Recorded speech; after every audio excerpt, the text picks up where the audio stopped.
윤석열 탄핵이 다가오니 내란 공범들이 바빠졌습니다. 서로 다급해서 아주 어쩔 줄을 몰라 하다가 대참사가 터지고 있습니다. 그 와중에 윤석열 오른팔로 자리를 꿰찬 정진석 비서실장이나 대통령 권한대행을 하라고 앉혀놨더니 똑같이 내란수괴 대행을 하고 있는 최상목의 입에서 끝까지 망언이 나오면서 국회가 아수라장이 됐습니다.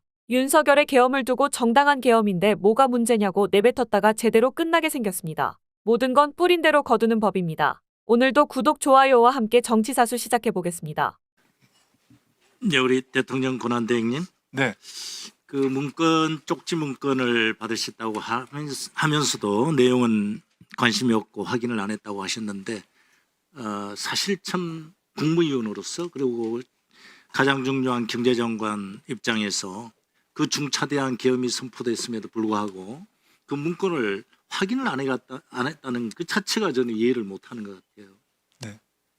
지금 본인도 이해를 못하시는 거죠. 이제 의원님께서는 지금 문건을 보니까 그렇게 말씀을 하실 수 있었겠지만 제 자. 상황에 대해서 그 당시에 보시면 저는 전혀 상상하지 못했던 일이 벌어졌고요. 네. 그다음에 저는 그 당시에 아까도 초연시라고 말씀드렸고 저는 사퇴를 하겠다고 생각을 했고 계엄에 반대를 했습니다. 그래요. 그렇기 때문에 좋습니다. 그렇지만 시장이 돌아가고 있기 때문에 그래요. 하여튼 그 부분을 관리하기 위해서 네. 제가 책임을 다하겠다는 근데 이 생각만 문건을 있었습니다. 네.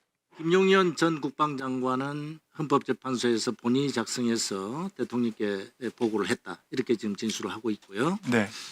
그 이유가 국가비상입법기구 관련 예산 편성을 넣은 것은 사실 저희가 볼 때는 전두환 신군부의 비상입법기구를 모방해서 한 걸로 저는 추정이 되는데 헌법재판소에서는 이렇게 변명을 했어요.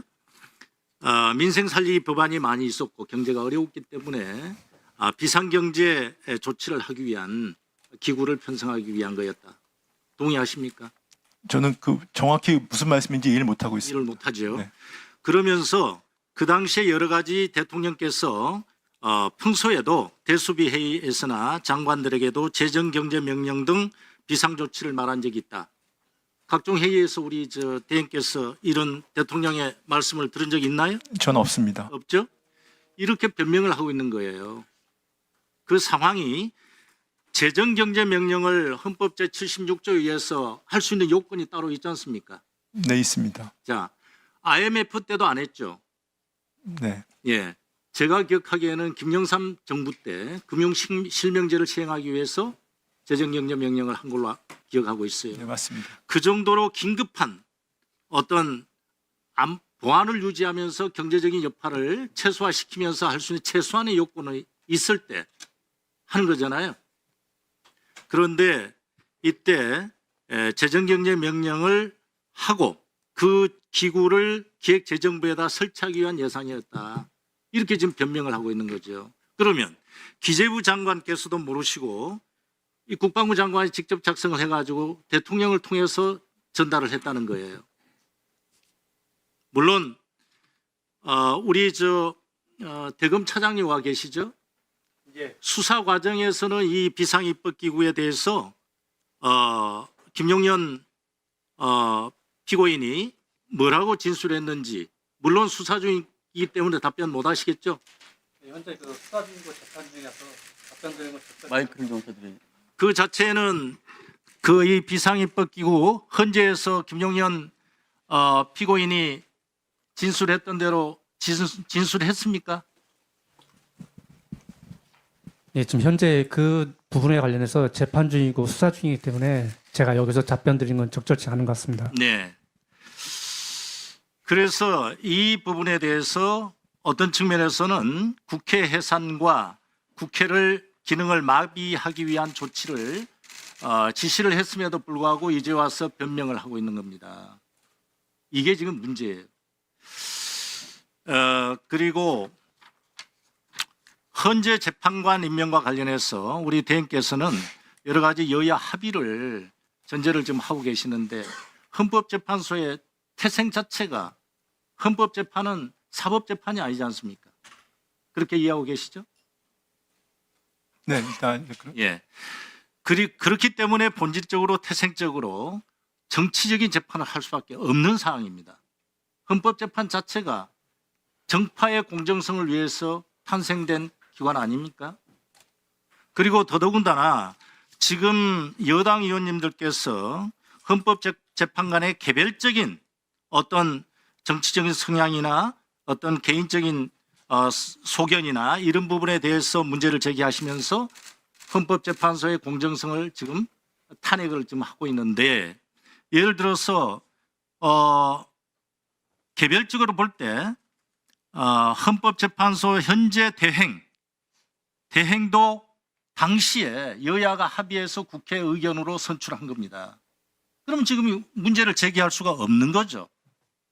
제가 볼 때는 이 탄핵 심판에 대한 어떤 정당성을 벌써부터 훼손하기 위한 하나의 흔들기가 아닌가, 저는 그렇게 생각을 합니다.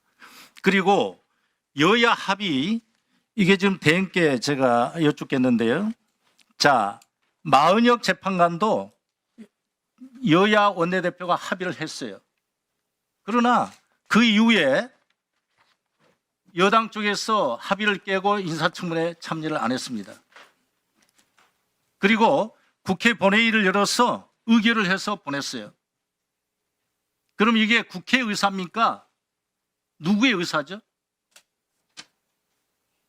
헌법의 111조에 국회에서 선출해서 3명을 선출해서 행정부 대통령한테 보내죠.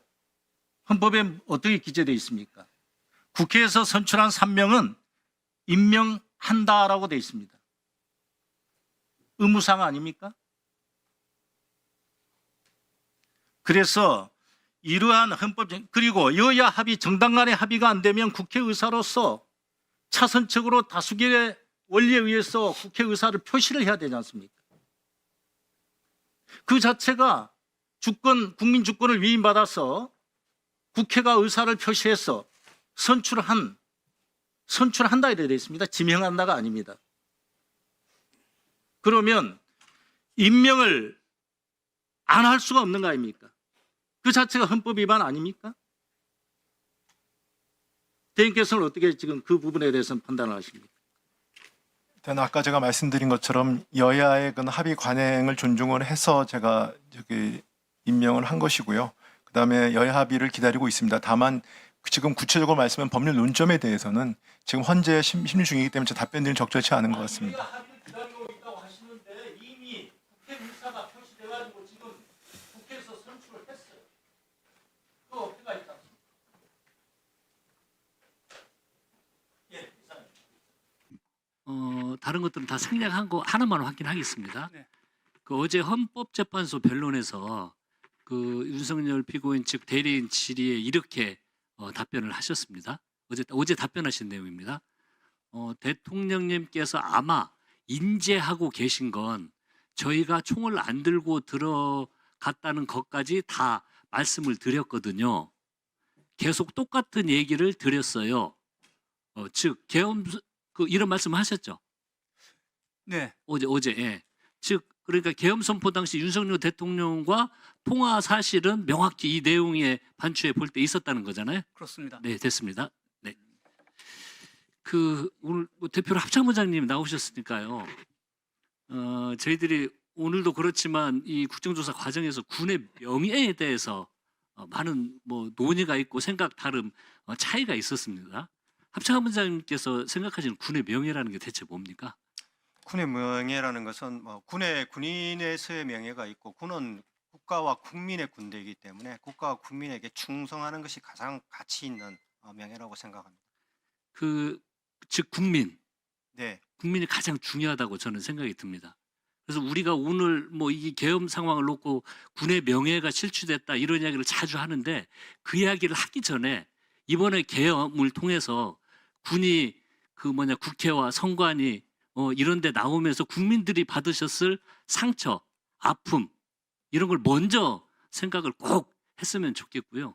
우리 707 특임단장이 한 이야기가 있지 않습니까? 우리 군 부대원들 정신적 고통까지 이번 행위 때문에 호소를 하고 있다고 합니다. 투입됐던 군인들이. 즉 이 군의 명예를 위해서 핵심 전제 조건은요, 국민의 신뢰입니다.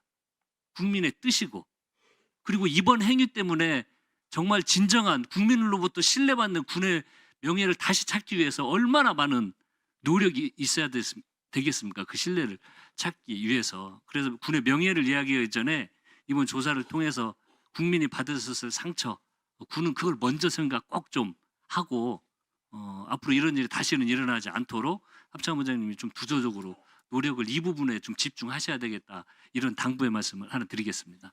잘 알겠습니다. 예. 그리고 실장님, 아까 그 우리 정진석 실장님, 네. 실장님께서 아까 그 오전에 답변을 하시면서 그러니까 국회 좀 일방통행식 독주 이런 걸 대통령께서 많이 느끼셨고, 그래서 좀 국회에 대한 어떤 폐악질 이런 것들을 국민에게 알리기 위한 대통령의 고뇌에 찬 결단이셨다는 취지로 저는 들었거든요, 이번 계엄을.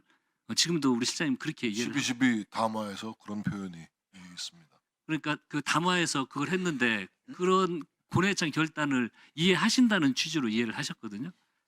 정말 그러니까 제가 아까 말씀드렸던 것은 이번 계엄이 뭐 정당했는가 적절했는가의 판단에 대해서는 사실 한마디로 얘기하기는 좀 못하다. 제가 볼 때 그 계엄 조치가 발동되기 전후에 여러 상황을 좀 봐야 될 것이고, 또 법적 근거 이런 것도 좀 따져봐야 될 것이고, 이런 것을 종합적으로 평가한 뒤에 판단해야겠다라는 것이죠. 실장님 물론 지금요? 이제 예. 12월 3일 그 당시에는 너무나 깜짝 놀랄 만한 그런 조치의 소식을 들었기 때문에 여러 국무위원들 또 청와대 참모들도 만류를 하고 그랬습니다만은, 실장님 제가 좀 이제 대통령이 왜 그런 결단을 내렸는가 또 이렇게 반추해 보면, 대통령으로서 국정 난맥상 또 국회에서 벌어지는 일방통행식의 자 실장님 제가 이런 것들이 말씀드리겠습니다. 굉장히 큰 제 취지를 알겠습니다. 고뇌로 예, 실장님. 절망감으로 다가왔을 것이다. 이런 예, 대통령의 생각을 실장님 편리는 답변에 읽을 수 있었다. 제가 취지를 알겠는데요. 이게 복잡한 게 아닙니다. 야당 설득하기 어렵고 어렵게 하고 다수 우석으로 횡포를 한다고 간단한 겁니다. 계엄합니까? 군을 국회에 투입합니까? 그리고 그걸 국민들이 그걸 지켜보게 합니까? 즉 이런 어려우면요, 실장님 그 고위당 정청 많이 하시고 야당 의원들하고도 많이 접촉하셨죠? 안 하시나요? 많이 하셨죠? 혹시 뭐 식사 같은 거 많이 안 하셨습니까? 뭐 야당 의원들하고 개별적으로 식사한 적도 여러 번 있습니다. 그리고 이런 걸 전에 실장님 마무리하세요. 예. 문제가 있으면요 해결을, 이게 국가적 시스템이 작동을 했으면 실장님 그러나 방법으로 의원님, 차지하죠. 의원님 너무도 잘 아시겠지만 예? 지금 말씀하시는 것이 의회 민주주의의 본령인 대화와 타협 아니겠습니까? 그것이 실종된 지가 꽤 오래되었습니다. 아니, 이것을 그 실종- 해소하고 그 실종 회복되려는 이게 노력도 야당의 책임이라고 말씀하시는데 얼마나 무능한 여당입니까? 그렇지 않습니다. 아니 야당이 다수석이라고 주장을 하고 대응하는 걸 그렇다고 그렇지 계엄합니까? 않고요, 의원님. 29명의 고위 공직자를 연타발로 탄핵하는 나라는 문명세계에 없습니다. 문명세계예요. 예? 그것을 그렇지 않습니다. 하기 위해서 어떤 노력을 하셨습니까? 그렇게 해서 어떤 결과를 지금도 낳았습니까? 실장님은요 야당 탓만 하고 계시는 아니, 거예요. 그렇지 않습니다. 야당 탓하면 우리가 함께 반성하자는 우리 이야기입니다. 여당으로서 우리가 그만큼 얼마나 무능했다는 걸 반증하는 이야기입니다. 어려울수록 풀으셨어야죠. 어려울수록 더 극복하셨어야죠. 그 방법은 계엄으로 해서는 안 되죠. 오늘 내용은 여기까지입니다. 유익하셨다면 구독과 좋아요 한 번씩 부탁드립니다. 대한민국이 바로 서는 그날까지 정치사수가 함께하겠습니다. 감사합니다.